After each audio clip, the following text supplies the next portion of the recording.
All right, let's get right into it. When you hear the phrase sex robot, your mind probably jumps to some wild sci-fi movie or a sensational headline, right? But the reality, well, it's so much more complicated than that. What we're really looking at here is this fascinating and maybe a little uncomfortable intersection of artificial intelligence, our own deepest human desires, and some pretty tough ethical questions. This isn't just about a gadget. It's about what these things reflect back at us, about our own needs for intimacy, connection, and maybe most of all, control.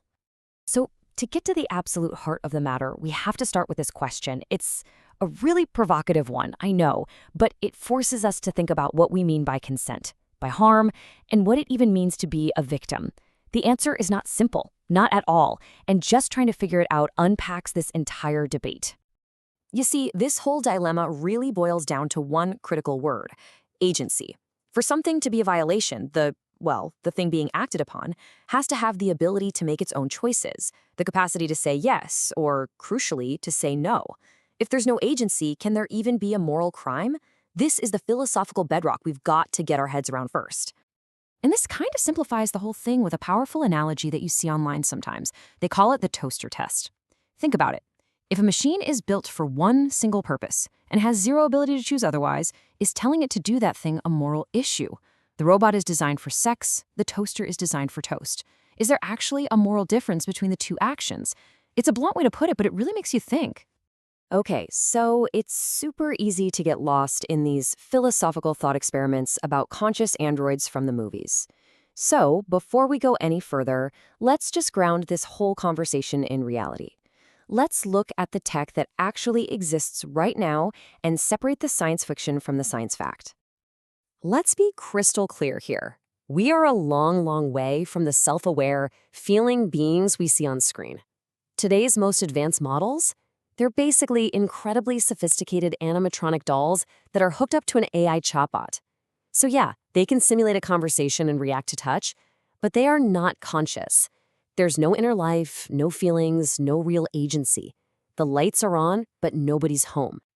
And this table just perfectly shows the gap between what we imagine and what's actually real. This data shows us what the public thinks these robots can do. Look at this. A massive 86% of people agree they're designed for sexual desire, and 78% believe you can instruct them. Makes sense. But then, look down at the bottom. Only 20% of people think they can recognize our emotions, and a tiny 11% believe they actually have feelings. So what does that tell us? It tells us that deep down, most people see them as tools, not as partners. Okay, so now that we know what the tech actually is, how do we as a society feel about using it? Let's move from the hardware to the human side of things and look at some real data on public opinion, because this stuff reveals a lot about our shared ethical lines in the sand. The numbers we're about to look at come from a really important study by two researchers, Matthias Scheutz and Thomas Arnold. They did these detailed surveys to get past all the guessing and actually measure what people find acceptable and what they find totally unacceptable. So when you look at the data on what's appropriate, you see something you might not expect. The most widely accepted uses, they aren't just for fun. According to the survey, people thought they were most appropriate for things like sexual harassment training, or as companions for people in extremely isolated situations like on long space missions. This suggests that the public is leaning more towards practical or even therapeutic uses. But on the flip side, society draws some very, very clear lines. The survey showed overwhelming disapproval for robots designed to look like a human child or an animal. And this is so revealing, isn't it? Even though we all know the machine has no feelings and no agency, the form it takes and the act it simulates are seen as deeply wrong. This tells us that for us, the ethics aren't just about the robot. They're about the behaviors we might be normalizing in ourselves. And that right there brings us to the core of this whole thing. All this tech and data and philosophy, it all boils down to one central debate with two very different sides. Are these machines a potential tool for healing, or are they a tool for harm? Let's break down both arguments. First, let's explore the hopeful side of the coin. The proponents, the people who see the potential here, argue that if they're used responsibly, these robots could offer some real therapeutic benefits and maybe even solve some very human problems. And the arguments in favor are pretty compelling. I mean, they could provide companionship for people who are chronically lonely, or a safe, private way to explore fantasies without involving another human being. You've also got the arguments that they could reduce the demand for human prostitution and help slow the spread of STDs. And on top of all that, many people see a huge therapeutic potential for the elderly or for those with disabilities, offering a kind of intimacy that might be out of reach for them otherwise. But there is a powerful counterargument. Critics, and that includes groups like the Campaign Against Sex Robots, are sounding the alarm about a whole bunch of serious, negative consequences that could ripple out into society. The fears really center on this idea of dehumanization.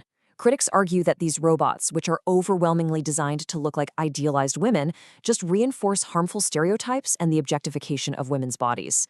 And there's this huge concern that practicing sex with an object that literally cannot say no could damage our understanding of consent in the real world. This could lead to totally unrealistic expectations for human partners, push people further into social isolation, and, of course, create a whole new kind of addiction. So, after weighing the tech, the public opinion, and the ethical arguments, where does that leave us? Well, maybe the most important thing sex robots do is just act like a mirror. Maybe the real discussion isn't about the machine at all, but about what our desire to create it in the first place says about us. This quote from researcher Sherry Turkle just hits the nail on the head. We allow ourselves to be comforted by unrequited love, for there is no robot that can ever love us back. It perfectly captures this profound loneliness that's kind of at the heart of the whole thing. It points to this fundamental gap that can never be bridged. We can seek comfort or pleasure from a machine, sure, but that relationship will always, always be one-sided. It's a simulation of connection, not the real thing. And that brings us to the final thought. As those researchers, Schwitz and Arnold, concluded, the real challenge with sex robots might not even be the sex part, but the social part. What happens when we can program a partner to our exact specifications, a companion who never argues, never has their own needs, and exists only to please us? What does that teach us about real relationships, the messy, complicated kind that are built on compromise, empathy, and being vulnerable with another person? That's the real question this technology forces every single one of us to ask ourselves.